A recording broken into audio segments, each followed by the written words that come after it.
Masih dalam kaitan nuzulul Quran. Jumpa sore ini kita akan bicara tentang misi-misi utama Al-Quran untuk umat manusia. Yang pertama, Al-Quran membebaskan manusia dari ketergantungan kepada benda. Membebaskan manusia dari kemusyrikan. 13 tahun misi Rasul sepanjang periode Mekah adalah upaya membebaskan manusia dari ketergantungan kepada benda, dari materialistik, dan dari kemusyrikan. 13 tahun selama di Mekah hanya menanamkan akidah, membina iman, meluruskan keyakinan, membentuk tauhid. 13 tahun digunakan untuk memasang fondasi. Karena bangunan Islam, disitulah letak fondasinya itu. Kita semua tahu, kalau kokoh fondasi, kuat bangunan. Kalau rapuh fondasi, runtuh bangunan. Kalau melenceng fondasi, melenceng juga nantinya bentuk bangunan. Bangunan bagaimana fondasinya?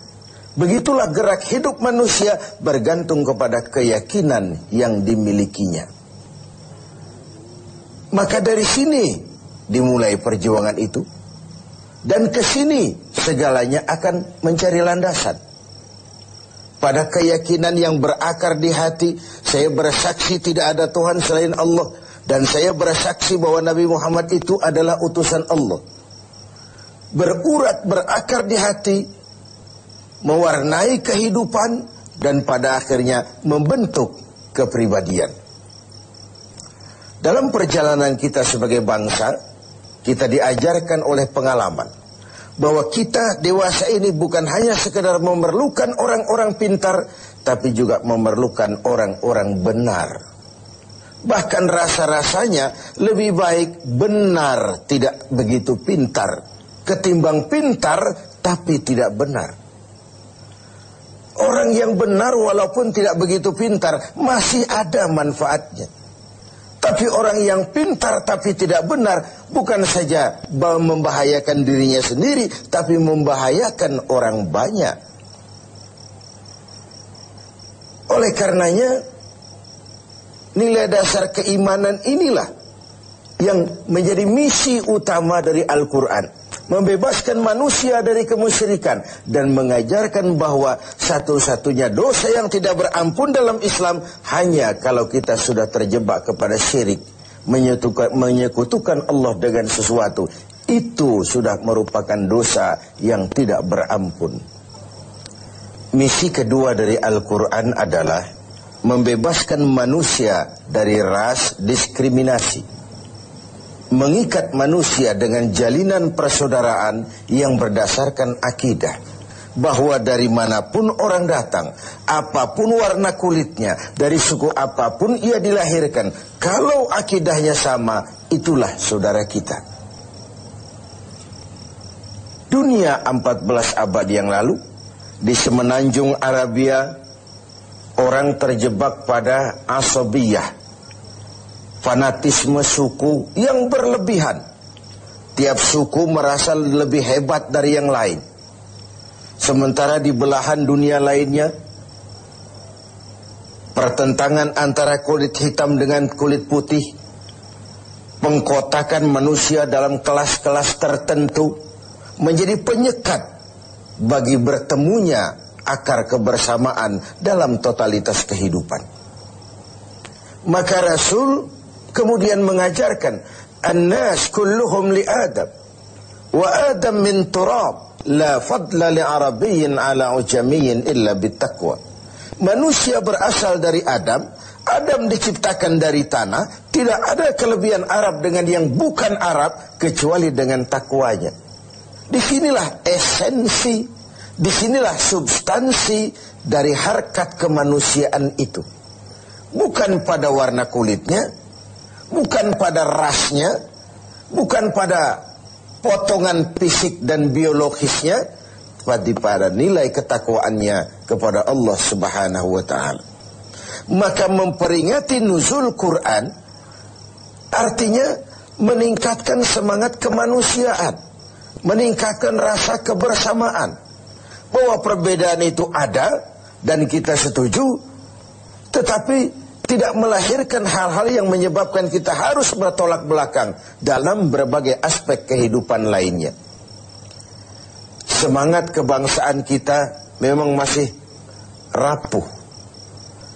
Keutuhan kita sebagai bangsa masih rentan. Bahkan belakangan nasionalisme kita sebagai bangsa juga lentur dan bahkan luntur. Padahal Islam juga punya nafas nasionalisme. Ketika Rasul mengajarkan uhibbul araba li thalathin, aku cinta Arab karena 3 hal. Pertama, Quran bahasa Arab. Yang kedua, penduduk surga berbahasa Arab. Yang ketiga, aku dilahirkan di tanah Arab. Kita melihat ada semangat nasionalisme yang diucapkan oleh baginda Rasul dalam hadis ini. Nasionalisme kita pun lentur dan luntur. Karena itu, mari kita dewasa dalam membangun semangat kebersamaan. Beda itu boleh, marah itu jangan. Quran mengingatkan wala tafarraqu, bukan wala takhtalifu. Wala tafarraqu, jangan kamu berpecah belah, bukan jangan kamu berbeda pendapat, bukan. Berbeda pendapat boleh saja. Tetapi yang tidak boleh kalau perbedaan itu menyebabkan kita lalu berpecah belah. Yang ketiga, pemirsa, misi utama Quran adalah membebaskan manusia dari belenggu kebodohan. Ayat yang pertama turun sudah berkata Iqra, baca. Seakan dia mau berpesan, hai umat Islam, kamu jangan jadi bodoh. Kebodohan menimbulkan kemiskinan, kemiskinan mendekatkan kepada kekufuran. Bahkan ada sebuah hadis yang menarik untuk kita renungkan ketika Nabi bersabda, al-mu'minul qawiyyu khairun wa ahabbu indallah minal mu'minid dha'if. Orang beriman yang kuat lebih dicintai dan lebih baik daripada orang mukmin yang lemah. Lebih dicintai Allah daripada orang mukmin yang lemah. Kuat di sini apa artinya? Kuat secara fisik mungkin, tapi kuat ekonominya, kuat pendidikannya, kuat akidahnya tentu. Ini paling utama. Kuat semangat kebersamaannya. Kuat. Dan itu hanya mungkin terjadi apabila kita umat Islam menguasai ilmu pengetahuan. Tanpa ilmu tidak banyak yang bisa kita lakukan. Oleh karenanya ayat yang pertama turun sudah pembebasan manusia dari buta huruf, pembebasan manusia dari belenggu kebodohan. Ketika persaingan semakin tajam, maka dituntutlah tenaga-tenaga profesional yang berlandaskan kepada ilmu pengetahuan untuk tampil bertahan di tengah persaingan yang sangat ketat dan tajam seperti yang kita alami sekarang ini. Pemirsa TV7 yang berbahagia, bahkan beribadah pun tanpa dasar keilmuan, kata Imam Ibn Ruslan, wa kullu man bighairi ilmin ya'malu a'maluhu mardudatun la tuqbalu. Bahkan orang yang beramal tidak dengan dasar ilmunya, besar kemungkinan amalnya itu tertolak, tidak diterima oleh Allah Subhanahu wa ta'ala. Bahkan ada asar yang menyatakan setan lebih takut kepada orang alim yang sedang tidur daripada orang abid, daripada ahli ibadah yang, daripada orang bodoh yang sedang ibadah.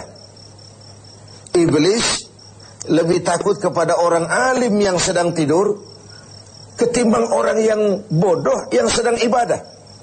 Sebab apa? Tidurnya orang alim bisa bernilai ibadah, tapi ibadahnya orang bodoh bisa nol hasilnya.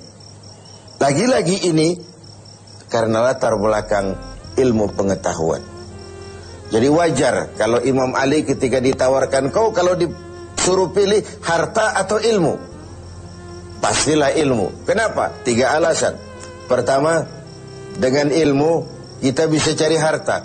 Belum tentu dengan harta kita bisa cari ilmu. Yang kedua, ilmu kalau kau berikan kepada orang, kau sendiri makin mantap. Lain dengan harta, makin kau berikan kepada orang, makin berkurang dia. Lalu yang ketiga, harta kau yang jaga, tapi ilmu dia menjagamu.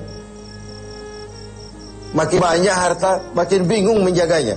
Tapi makin banyak ilmu, makin terjaga kepribadian.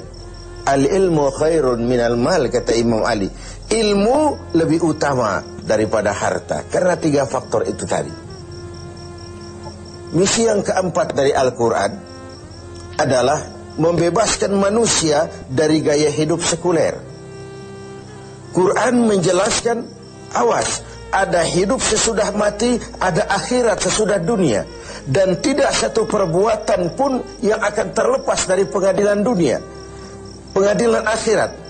Tidak satu perbuatan dunia pun yang tidak berakibat akhirat. Inilah yang menyebabkan lalu ada filter dalam meraih tujuan yang bersifat duniawi. Ini yang menyebabkan kita tidak terjebak menghalalkan segala cara untuk mencapai sebuah tujuan. Ada hidup sesudah mati, ada akhirat sesudah dunia. Kita akan bergumul dalam semangat hedonisme, sekularistik, materialistis, tanpa adanya keyakinan akhirat. Dan itu hanya menyeret kita dalam sebuah kehidupan yang penuh fata morgana. Yang kelima, misi Islam dan misi Al-Quran membebaskan manusia dari perbudakan, mengangkat harkat, derajat, dan martabat kaum wanita. Perempuan yang sebelum Quran turun hanya berputar di seputar dapur, sumur, dan kasur, diangkat derajat dan martabatnya ketika Nabi bersabda, perempuan adalah tiang negara. Kalau baik dia, baik negara. Kalau rusak dia, hancur juga negara. Mudah-mudahan misi-misi Al-Quran ini dapat mengokohkan akar